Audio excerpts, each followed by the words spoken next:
Welcome to this video lecture on friction in hydrodynamically lubricated contacts. That's full film lubrication friction.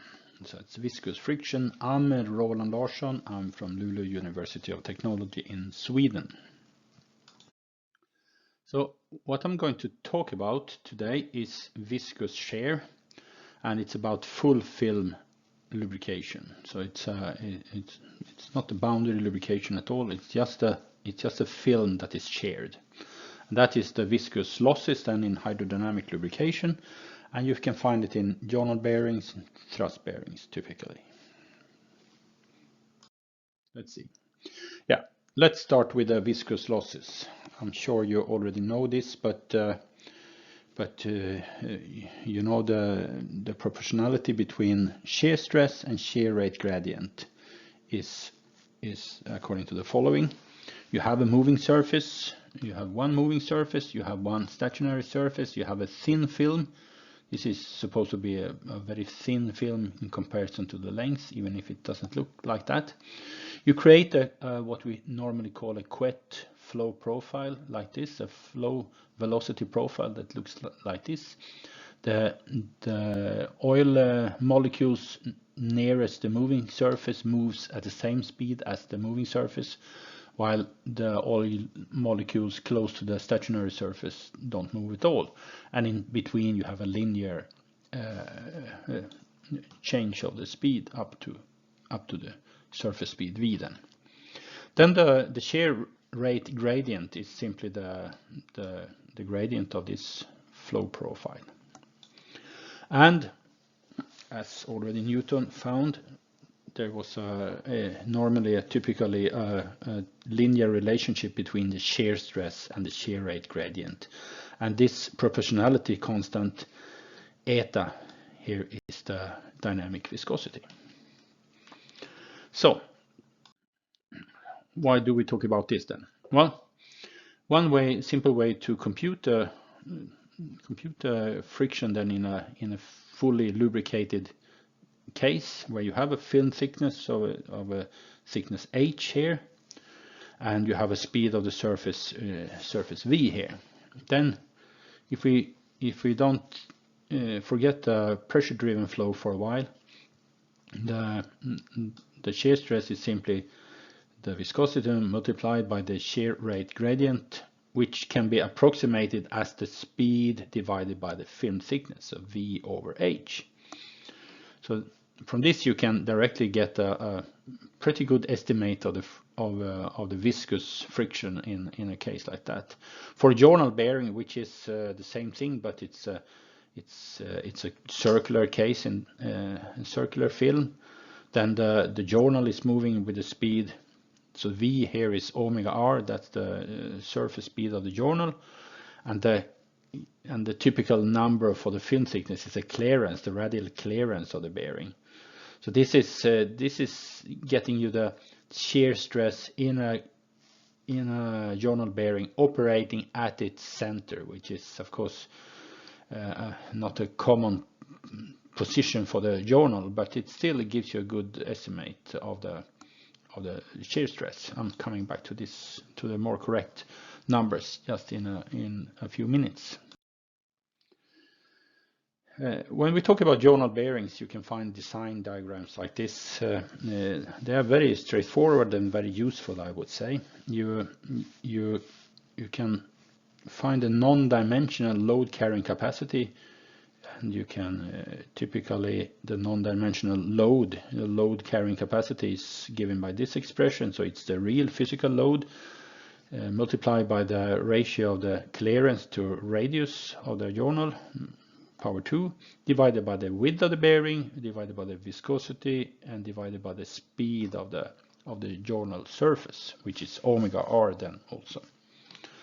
Then you can compute for different width to diameter ratios. You can compute the load carrying capacity for different relative eccentricities.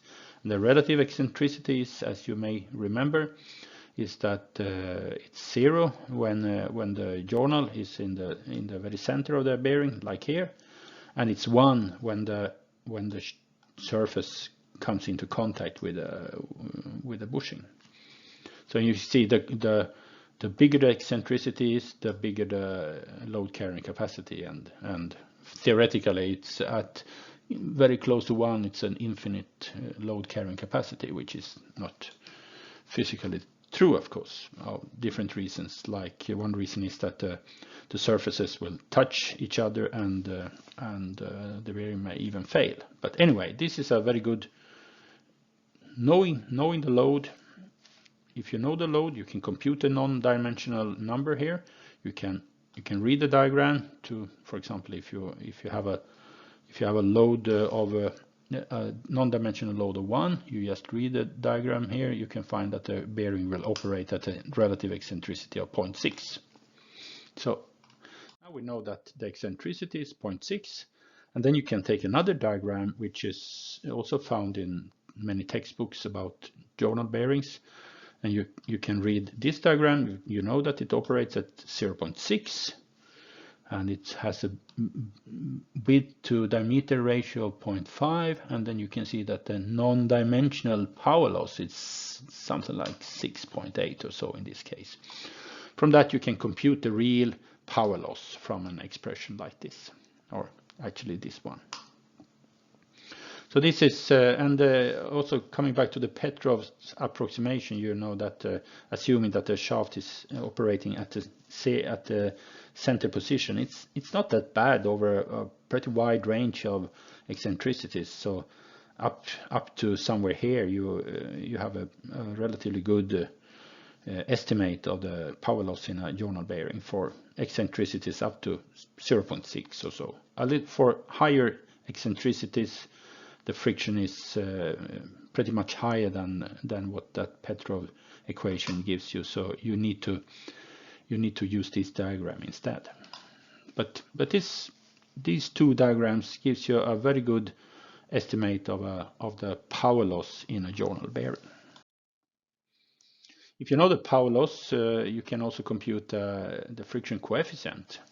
The friction coefficient will be dependent on the ratio of clearance to radius, which is typically in this range, typically 1.5 promille.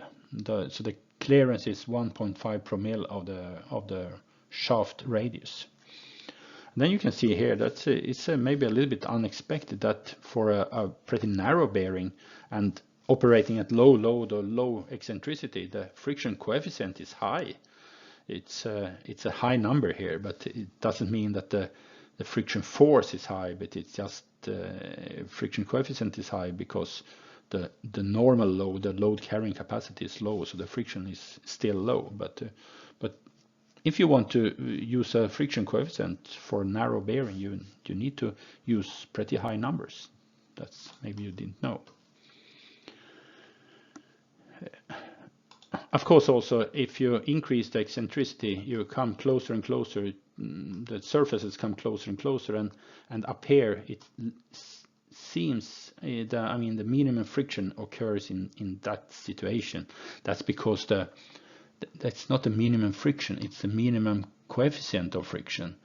But the load is very high here, so the friction itself is actually higher here than at other eccentricities. But it's still even higher because when the surfaces are operating very close to each other, it's a great risk that there is a metal-metal contact occurs in between them, and mixed or boundary lubrication occurs. So there, in the real case, the friction will go up here towards 1. So it's actually a kind of a Strebeck curve we see here, but it's flipped from left to right here. What else to say about friction in full film lubricated bearings? Well, this is something to bring up also, that in a truss bearing, also in a journal bearing, thermal effects may change what you intuitively think. Intuitively, you think that a low friction lubricant like a viscosity grade 46 gives you a lower friction than a higher viscosity grade lubricant like VG68, and that's also true, but you must also take into account the different types of base oils. So in this case it's a study, it's a little bit almost 20 years old study comparing a synthetic ester which has a much better VI, viscosity index. That means that the friction doesn't change, the viscosity doesn't change very much with temperature, or at least it changes less than mineral oil. So in this case, this is at say that 40 degrees is here. That means that the viscosity for the 46 is lower. It's 46 centistokes, and it's 68 for the mineral oil. But with the poor VI for the mineral oil, soon at a certain temperature, the viscosity is lower for the VG68 than the VG46, and that can be used also to save both power loss and retain the safety operation or safe operation of the bearing. So this is maybe a little bit messy diagram, but this shows that this diagram shows that the highest power loss, if you take a certain load, say 1.5 megapascal average pressure, then the highest power loss is given by the mineral oil VG68. The next highest is the ester, the synthetic ester, but VG46. But by changing to the VG46 synthetic ester, you do get lower power loss. But even better if you change to a polyalpha olefin or a mineral oil of VG46 then. But if you do that, you sacrifice a safe operation because the film thickness will be lower. But the funny thing is with the synthetic ester, this is a plot of oil film thickness versus bearing load. So the same bearing load, 1.5 megapascals, you can see here that the mineral oil VG68 has the same film thickness as the synthetic ester at VG46, and it's bigger than that means a safer operation than the two other VG46. So what I'm trying to say here is that you keep the same safety margin with the VG46 ester as the VG68 mineral oil, but this diagram tells you that the synthetic ester operates at lower power loss than the mineral oil. So this is just a result of the thermal effects. So the bearing is not operating at a certain temperature. It's a pretty wide range of temperatures inside the oil film. So it could be 20, 30, 40, 50 degrees difference along the bearing and across the film thickness actually. So in order to estimate the friction in a bearing like this, you really need a full hydrodynamic lubrication analysis. So it's important to take the variation of temperature into account. Also, how do you compute? It's also important to be able to compute the friction loss in a film, and the more correct number, not only the Couette flow. I also add the Poiseuille flow here. So the shear stress is of course the viscosity multiplied by the shear strain rate, and for a thin film, then this shear strain rate and multiplied by the viscosity, that means that you get the following equation. So you recognize this first term, that is the Couette term. Now I have assumed that both surfaces are moving. So if the upper surface moves a little bit faster than the lower one, you will get a Couette viscous loss here. But the Poiseuille flow, which is if the gradient is positive, it will flow in this direction. That means that you have different gradient up here than down here. So that means that you will have a sign change. So at the lower lower surface, you have this term will look like this, and at the upper surface it will be the same but with another sign. So this means that the shear strain rate is not the same on the upper and lower surface, and that's maybe not what you didn't expect. But so you need to think about which one is the one that experience the losses. Am I more interested in knowing the upper surface losses, or am I more interested in knowing the lower surface losses? So it could be a difference that is pretty big in sometimes. And why is there a difference, you may say? Well, the difference lies in the shape of the profile. In this case, you have a smooth profile with the same thickness here. But if you have some variation of the film thickness, you will also have a component in the horizontal direction from the pressure that acts in this direction too. So that component will make the difference between the two surfaces.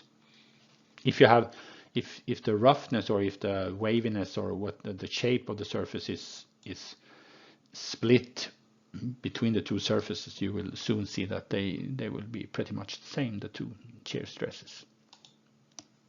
The friction force is simply computed by integrating the shear stress over the length of the bearing and also over the width of the bearing, of course. That's all about full film lubrication friction or hydrodynamic friction. You can also watch another video on elastohydrodynamic friction. That is a little bit a different story because the high pressure changes the picture a little bit. Thank you very much.